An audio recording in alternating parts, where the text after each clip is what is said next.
Quand j'étais un adolescent, j'avais un rêve, devenir Robinson Crusoe. Je voudrais absolument me retrouver dans la situation de Robinson Crusoe. Et en 1993, je suis venu vivre à Paris. Et en fait, cette île était Paris. Après, plus tard, j'ai découvert que ça s'appelle Île-de-France.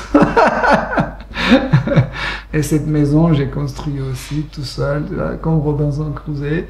Et Krishna m'a donné cette possibilité de réaliser mon rêve, construire ma maison par mes propres moyens, mes propres mains, etc. Il fait tout. S'il décide de faire quelque chose, n'importe quoi, et il peut le faire. Les chaises, le design, mais vraiment tout. Il n'aime pas quand c'est... Robinson Crusoe. Exactement. Tout est fait par lui-même. Et parfois il dit que moi aussi je suis fait par lui. Parce que c'est mon chef-d'œuvre. Ça, c'est mon chef-d'œuvre. Donc un jour, elle a compris aussi, elle a commencé à travailler sur moi. Donc maintenant, elle me crée, je la crée. Quand j'étais jeune, je créais pour moi. Après, quand je suis devenu plus grand, j'ai commencé à peindre pour les autres. Et maintenant, tout ce que je fais, je fais pour Krishna.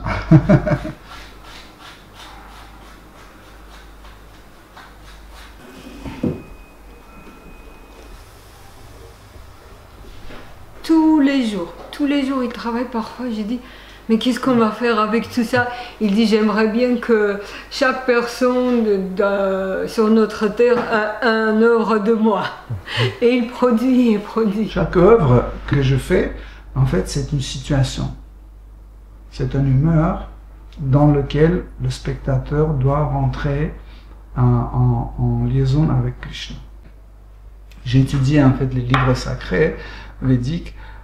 J'ai découvert quelque chose d'extraordinaire, c'est que le monde spirituel, en fait la forme d'existence du monde spirituel, c'est la forme d'art. Par exemple, chaque parole, c'est une poésie. Donc tout est sous la forme d'art. Moi, je veux que tout le monde comprenne que vivre spirituellement, c'est vivre dans l'art. Pas à côté de l'art, mais dans l'art lui-même. C'est une forme de vie spirituelle. Pour avoir cet accès, il faut avoir le pass, le pass que Dieu nous donne. Et ce pass, on peut avoir par les sentiments d'amour. Voilà. Et pour méditer, il n'y a pas besoin de beaucoup de place. Non, non. Parce que la méditation, normalement, se passe ici. Hein. Et là. Donc il y a ça et ça qui sont liés et on commence à méditer. Parce que le sens de la méditation, c'est se fixer sur l'objet de méditation. Et mon objet de méditation, c'est Krishna. Je médite sur Krishna. Quand je viens ici, je suis en train de cuisiner. Il ne disparaît pas de ma méditation. Il reste. Quand je peins, quand je dessine, je peins, il est toujours dans le centre de mon attention. Donc, ça veut dire que cette méditation n'est pas interrompue. C'est ça le principe de méditation. Tu peux méditer en parlant, en chantant, en dansant.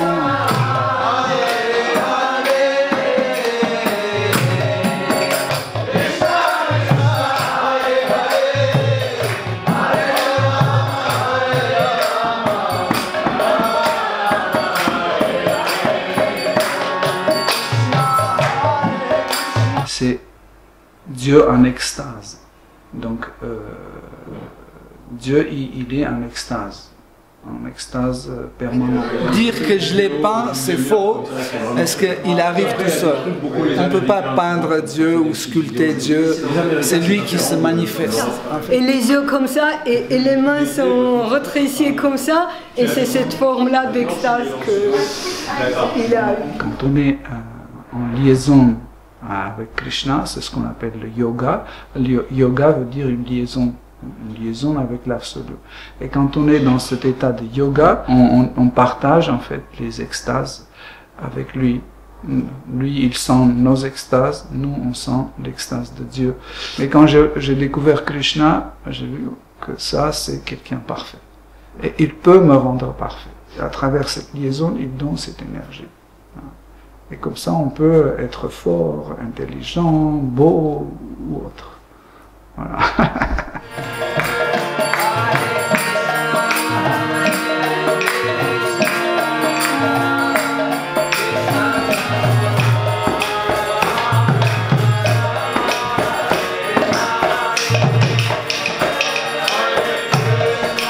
À midi, on va manger, prasad, et l'après-midi, on pourra faire des kirtans. Chanter, danser, voilà. Donc Cédric, t'es invité. J'espère que vous êtes tous...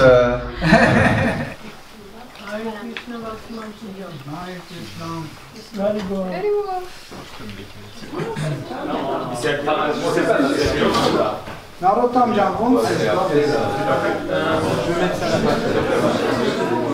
On a mis les graines de sésame dedans.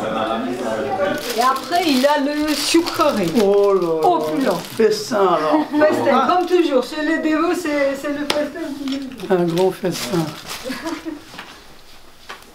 Avant qu'on mange, d'abord on offre notre repas en fait à Krishna. C'est lui le premier qui doit goûter. Après il nous redonne en fait. Là c'est devenu une nourriture transcendantale. Oui.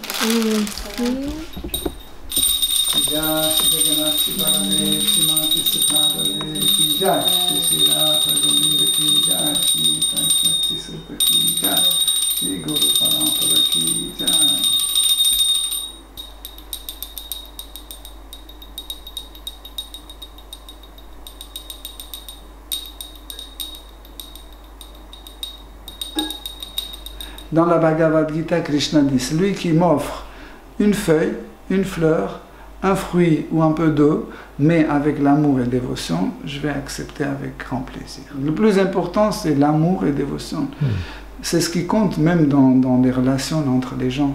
C'est l'amour et dévotion qui compte. Par exemple, si je t'offre un gâteau ou une voiture, mais sans l'amour et dévotion, ça sera difficile à accepter. Même si tu acceptes, pour les utiliser après, c'est un peu gênant, parce que tu sais que je t'aime pas. Bon, je suppose que tu es végétarien. Bien sûr, ça fait déjà plus que 30 ans. Et mon apparence est beaucoup plus jeune qu'avant.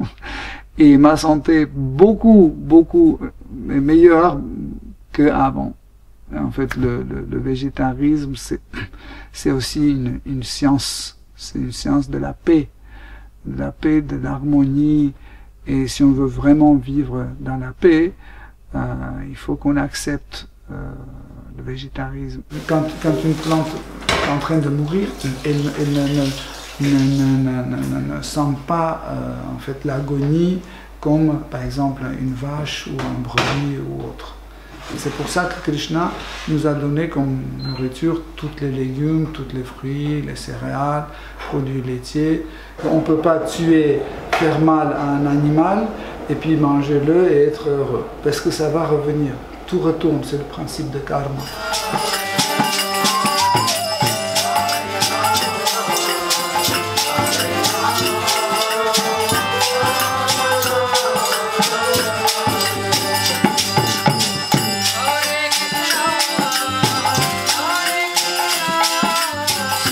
Maharaj dit que finalement, le Seigneur suprême m'a donné la possibilité de pratiquer, de le servir.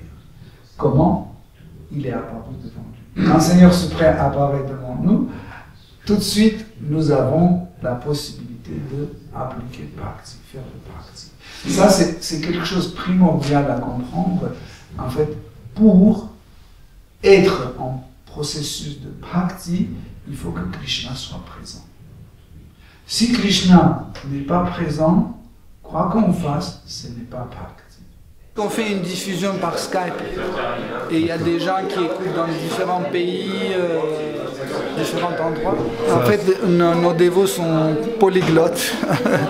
Et là, simultanément, c'était traduit en anglais et en russe.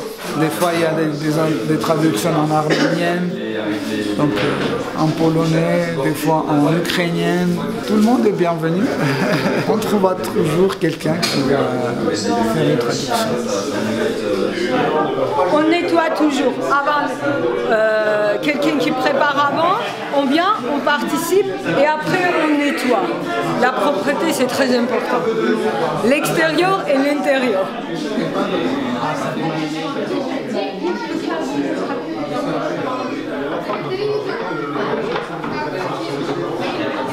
Cédric, les Shlish Upanishad, l'introduction, on a chanté ici.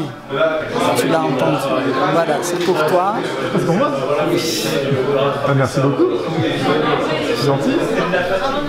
Hare Krishna, nice to see you. Oh, you go. So nice dress. Wow, for Harinam. Yeah, for Harinam.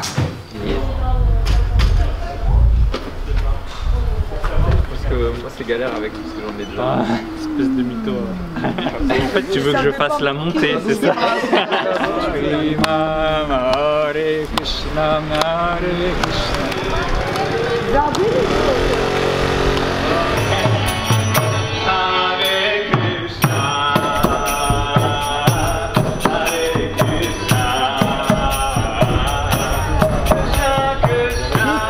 C'est la Sector Moon, non?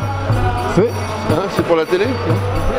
Non, oui, bah oui, j'aime bien. Non, mais ça me rappelle l'Inde. J'ai beaucoup été en Inde, alors évidemment, mais beaucoup, hein, j'ai été. Et voilà, donc c'est d'un seul coup, j'ai toute l'Inde là.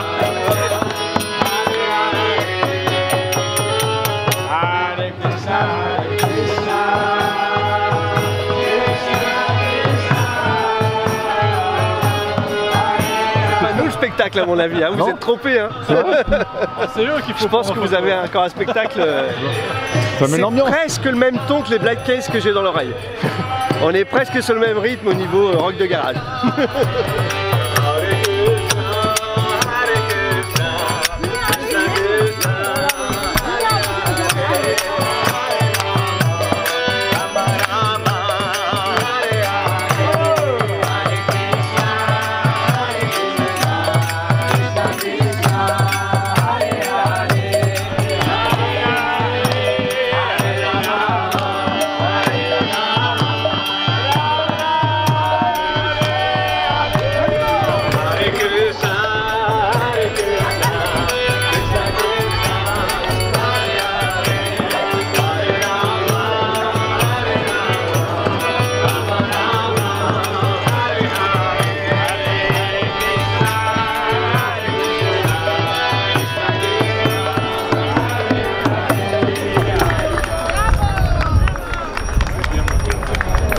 L'idée c'est ça aussi, transmettre ses joies.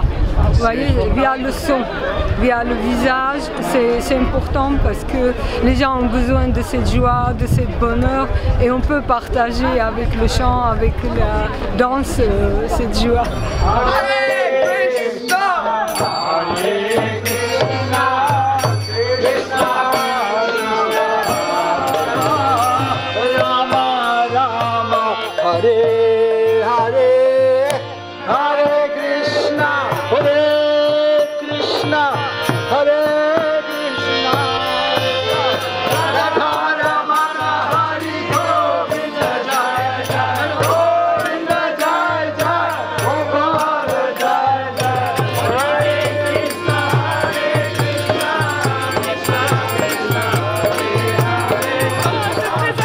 Pas aller danser?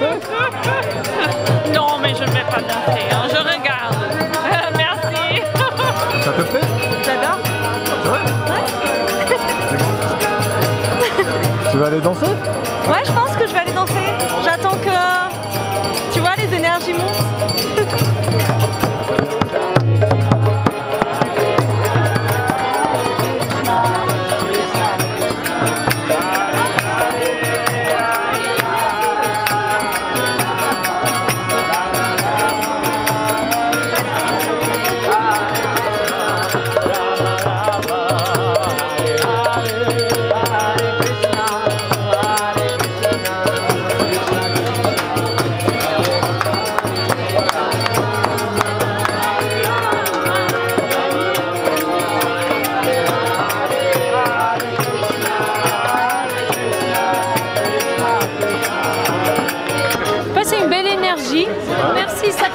plaisir. Ça fait plaisir de rentrer en communion et voilà, en synergie, de partager. Merci. Namasté.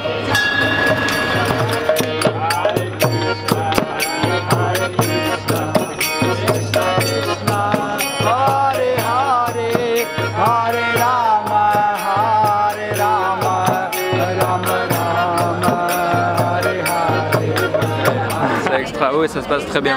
Les gens sont enthousiastes. On est très heureuses.